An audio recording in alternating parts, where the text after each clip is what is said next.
Hello and welcome to Broadband Technology Reports, 3 Questions with a Leader. I'm here with Tony Werner, Executive Vice President and CTO of Comcast. Tony, thank you for joining us. Hey, it's my pleasure. Awesome. Question number 1. What recent technology trends do you think will have the most impact on the cable industry? Well, I think obviously there's a lot of trends, but I think one that's starting to prove itself and will have the most profound effect is really the web technologies and the integration and convergence of the web technologies into our platform. Okay, like HTML5 into UIs, things well, like that? Yeah, it's not just HTML. I mean, it's the entire suite of technologies that really form client-server relationships. And so as you take a look at, we've rolled out our IP guide, or cloud-based guide, and that is based upon, hundreds of servers, multiple systems that are in the background, but it gives you the flexibility and it gives you the speed to develop new products very rapidly.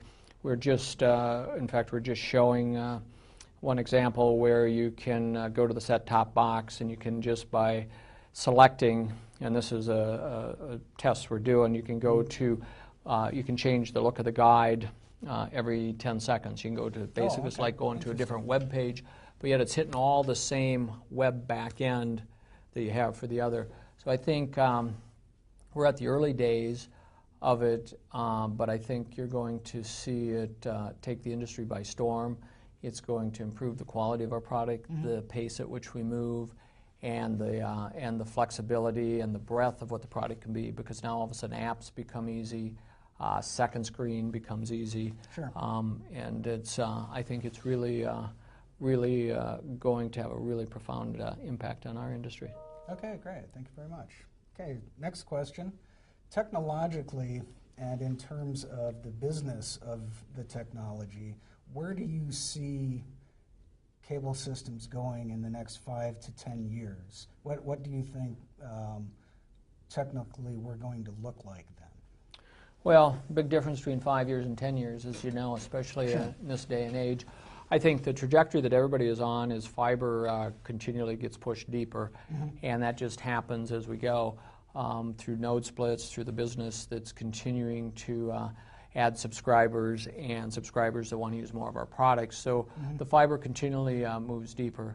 I think you're going to see, just the same way that you've seen a very rapid transition from DOCSIS 2.0 to 3.0, you're going to see 3.1 come in quickly as well, which gives a lot of firepower to the broadband networks.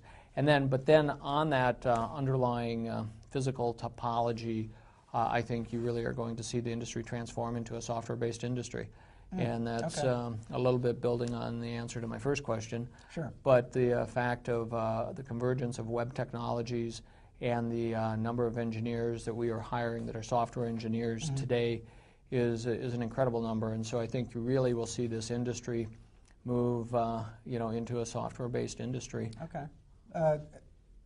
Are you talking in terms of software-defined networking, or just across the board? Across the board. So okay. I mean, you take just about everything we do can be done in software. You know, obviously not delivery of the broadband signal. You need that. But when you go back into everything from encoding signals in MPEG-4, HEVC, and that is really going into a software domain. And some of these, we'll buy from people that are delivering software, but it's still, at the end of the day, is software.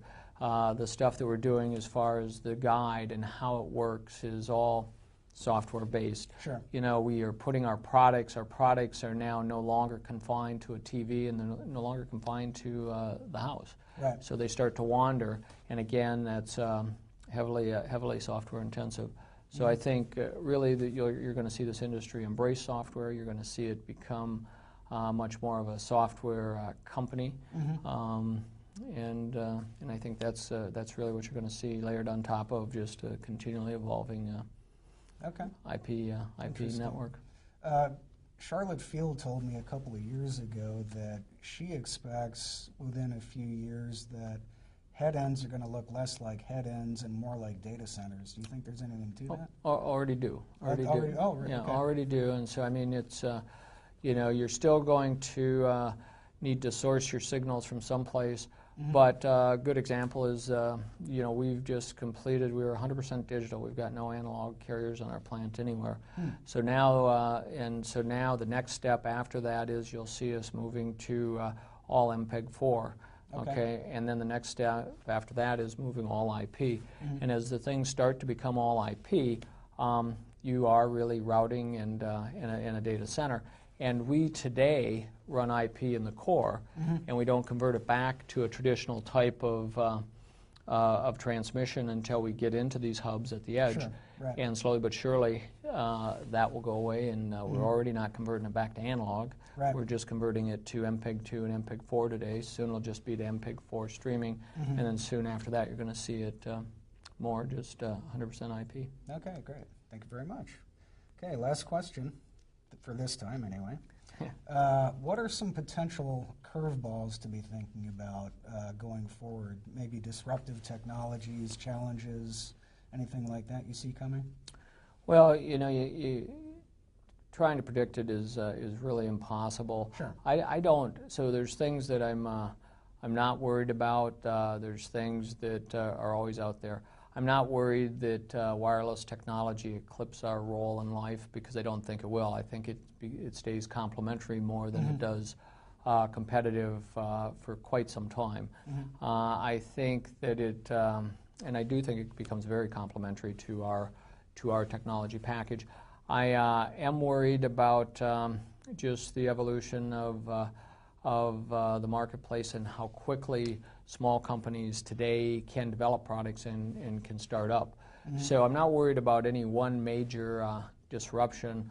I'm worried about thousands of companies that start up with point solutions that start to go after it. And it's a different time. All these things that are great for us are also great for a startup. It used to be 10 years ago, if you're a startup, 80% of your money would go to buy a server. Today, if you've got an Amex card, you can buy 6 months of server from Amazon on it.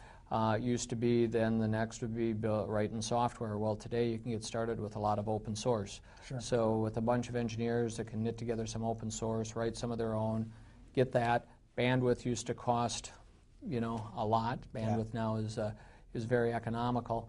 And then that combined with crowdsourcing for development and other stuff, all of a sudden startups can flourish very rapidly. So I think the thing that has to keep us nimble is the fact that there's going to be thousands of flowers blooming, and some of them trying to take some of our business. Yeah.